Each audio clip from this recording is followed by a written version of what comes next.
திருப்பூர் மாவட்டம் காங்கேயம் அருகே நடிகர் அஜித்குமார் துப்பாக்கி சுடும் பயிற்சியில் ஈடுபட்ட காணொலி சமூக வலைதளங்களில் பரவி ரசிகர்களிடையே பெரும் வரவேற்பை பெற்றுள்ளது. திருப்பூர் மாவட்டம் காங்கேயத்தை அடுத்த லக்கமநாயக்கன்பட்டியில் கொங்குநாடு ரைபிள் கிளப் உள்ளது.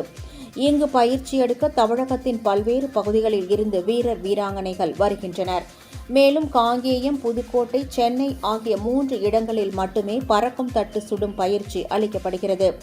இங்கு பயிற்சி எடுத்த திருப்பூரைச் சேர்ந்த கல்லூரி மாணவி தன்ஷிகா செந்தில்குமார், கோவையைச் சேர்ந்த பள்ளி மாணவர் SM யுகன் ஆகியோர் கடந்த ஆகஸ்ட் மாதம் கஜகஸ்தானில் நடைபெற்ற 16வது ஆசிய துப்பாக்கி சுடும் சாம்பியன்ஷிப் போட்டியில் இந்திய அணி சார்பில் பங்கேற்று தங்கப்பதக்கம் வென்று சாதனை படைத்தனர் என்பது குறிப்பிடத்தக்கது. இந்நிலையில் சினிமா நடிகர் அஜித்குமார் இங்கு அடிக்கடி வந்து பயிற்சியில் ஈடுபடுவதாக பொதுமக்கள் கூறிவந்தனர். இந்நிலையில் நேற்று இங்கு வந்த அஜித்குமார் துப்பாக்கி சுடும் பயிற்சியில் ஈடுபட்டார்.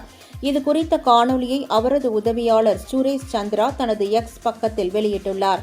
இந்த காணொலி சமூக வலைதளங்களில் பரவி ரசிகர்களின் பெரும் வரவேற்பை பெற்றுள்ளது.